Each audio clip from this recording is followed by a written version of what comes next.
নমস্কার বন্ধুরা, আসিমা সুইট কিচেনে সকলকে স্বাগত জানাই। আশা করি আপনারা সকলে খুব ভালো আছেন। শীতের সময় আমরা সকলেই কিন্তু নানা রকমের কেক খেয়ে থাকি, আর এই শীতের সময় বেশি কেক পাওয়া যায়, তাই এই সময় সকলেই কিন্তু কেক খেয়ে থাকি। আজকের আমি বাড়িতে ফুড কেক বানিয়ে আপনাদের সঙ্গে শেয়ার করছি। এটা বানানো কিন্তু খুবই সহজ। এই শীতের মধ্যে আমি এই কেকটা বানিয়ে প্রথম আপনাদের সঙ্গে শেয়ার করলাম। এরপরে কিন্তু আরও অনেক কেক বানাবো, কারণ এখনও অনেক দিন ঠান্ডা আছে। আগের শীতে আমি কিছু কেক বানিয়ে শেয়ার করেছিলাম, যদি দেখতে চান আমার চ্যানেলে গিয়ে দেখে নিতে পারেন। এবার কেক বানানোর জন্য উপকরণগুলো দেখে নিই। এখানে দেখুন, এই কাপে আমি সুজি নিয়ে রেখেছি।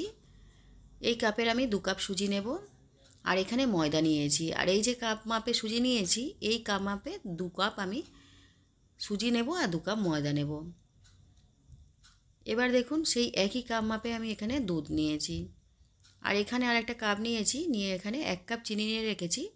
তবে এখানে 2 কাপ সুজি, 2 কাপ ময়দা, আর সেই পরিমাণ মতো চিনিটা নেব।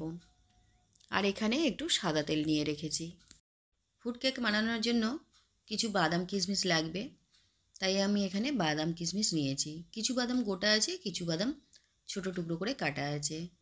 এখানে নিয়েছি চেরি ফল, দেখুন কিছু নিয়েছি। এগুলো নিলে দেখতেও যেমন ভালো লাগে, সাজিয়ে দিলে তেমন খেতেও ভালো লাগে। আর এখানে নিয়েছি টুটি ফুটি। এটা দোকান থেকে কিনে নিয়ে আসা হয়েছে। দেখুন, এখানে 4 রকমের টুটি ফুটি আছে। টুটি ফুটি যেহেতু বানানো ভীষণ সহজ, তাই আর আমি বানিয়ে আপনাদের সঙ্গে শেয়ার করলাম না। যদি আপনারা কেউ দেখতে চান কমেন্টে লিখে জানাবেন, পরে আমি বানিয়ে আপনাদের সঙ্গে শেয়ার করব। এখানে নিয়েছি ভ্যানিলা এসেন্স।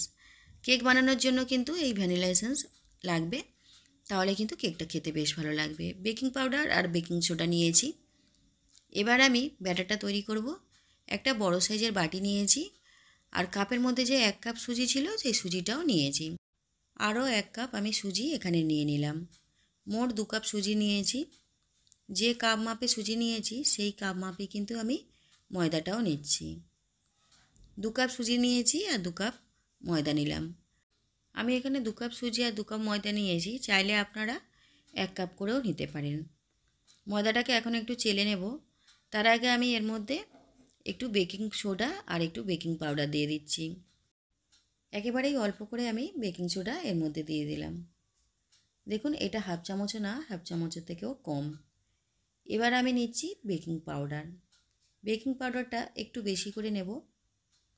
যেহেতু আমি এই কেকের মধ্যে ডিম দিচ্ছি না, তাই বেকিং পাউডার আর বেকিং সোডা দুটোই দিচ্ছি। যদি ডিম দেওয়া হতো তাহলে আর বেকিং সোডাটা দেওয়ার প্রয়োজন হতো না, শুধু পাউডারটা দিলেই হয়ে যেত। এবার আমি ময়দাটাকে একটু চেলে নিলাম। ময়দাটাকে চেলে নিলে দেখবেন অনেক সময় পোকা থাকে বা একটু ডেলা ডেলা থাকে, সেটা এইভাবে চেলে নিলে দেখবেন কেকটা বেশ ভালো হবে। এখন এবার চিনি দিচ্ছি। চিনিটা আমি এখানে দানা চিনি নিয়েছি, আপনারা চাইলে পাউডার চিনি অর্থাৎ গুঁড়ো চিনিও নিতে পারেন।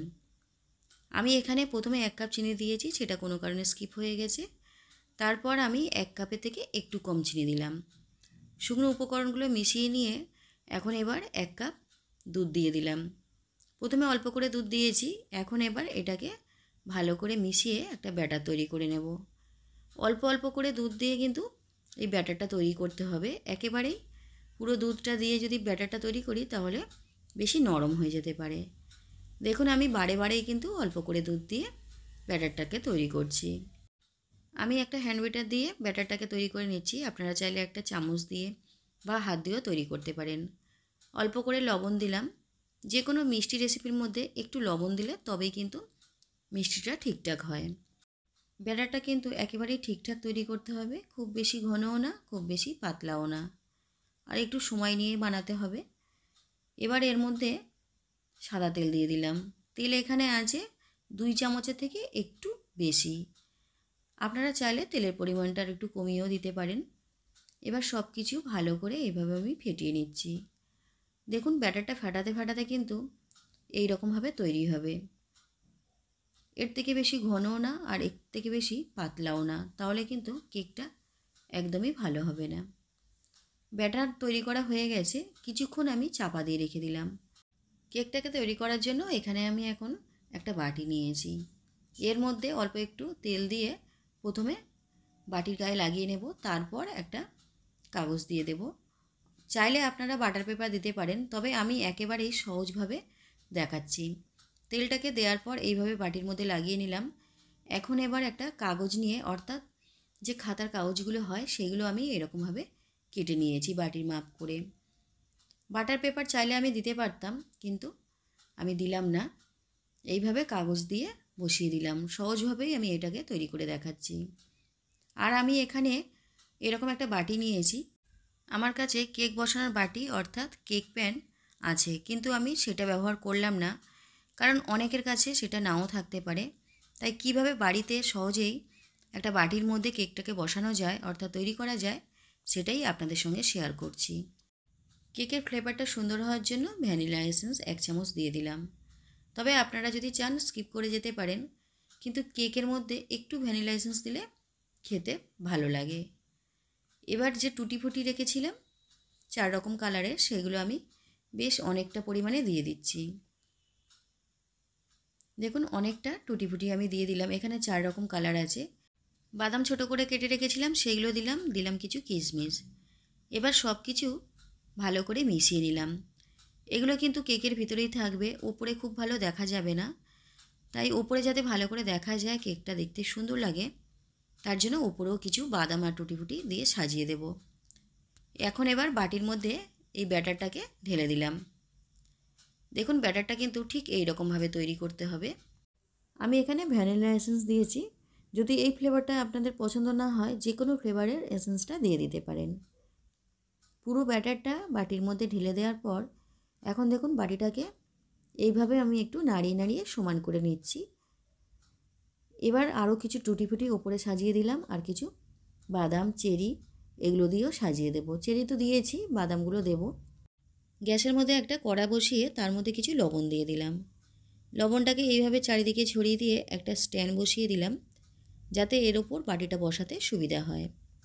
দেখুন কেকের বাটিটা এখন কড়ার মধ্যে বসিয়ে দিয়ে ওপর থেকে একটা ঢাকা দিয়ে দিলাম। 30 থেকে 35 মিনিট সময় লাগবে কেকটা বেক হতে অর্থাৎ তৈরি হতে। মাঝে একবার আমি কড়া থেকে ঢাকাটা খুলে অর্থাৎ বাটি থেকে ঢাকাটা খুলে ওপরে কিছু বাদাম, কিশমিশ আর টুটি ফুটি সাজিয়ে দিলাম। ব্যাটারটা দিয়ে ওপর থেকে সব কিছু সাজিয়ে দিয়েছিলাম, কিন্তু কেকটা কিছুক্ষণ বেক হওয়ার পর সমস্ত কিছু কিন্তু ভিতরে চলে গেছে কেকের ভিতরে। তাই ওপর থেকে আর সুন্দর দেখাচ্ছিল না, সেই কারণে ওপর থেকে আবার একটু আমি সাজিয়ে দিলাম।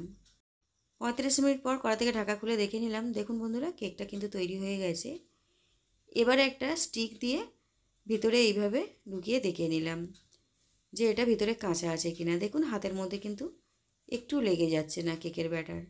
যদি নরম থাকতো অর্থাৎ কাঁচা থাকতো, হাতের মধ্যে কিন্তু লেগে যেত। এবারে এই কেকের বাটিটা আমি তুলে নিলাম। এটা পুরো ঠান্ডা হয়ে যাওয়ার পর আমি এবার এটাকে তুলে নেব, অর্থাৎ কেকটাকে তুলে নেব। ঠান্ডা না হলে কিন্তু কেকটা তুলতে খুবই অসুবিধা হবে। একটা চাকুর সাহায্যে কেকের এই বাটির ধারগুলো একটু ছাড়িয়ে নিলাম।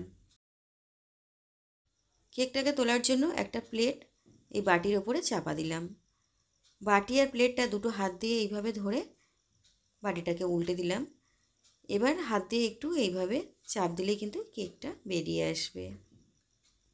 দেখুন কেকটা কিন্তু বাটি থেকে খুব সহজেই উঠে গেছে।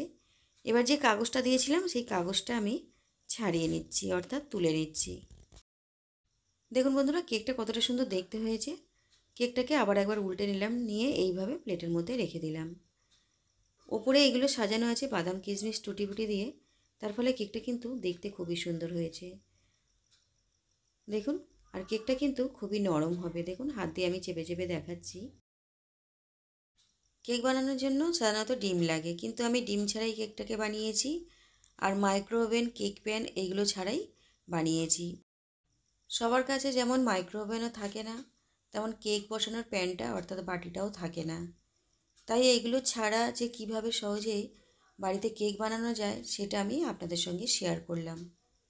এই সহজ পদ্ধতিতে আজ আমি যে কেকটা বানিয়ে আপনাদের সঙ্গে শেয়ার করলাম, এই কেক রেসিপি আপনাদের কেমন লাগলো কমেন্টে লিখে জানাতে ভুলবেন না।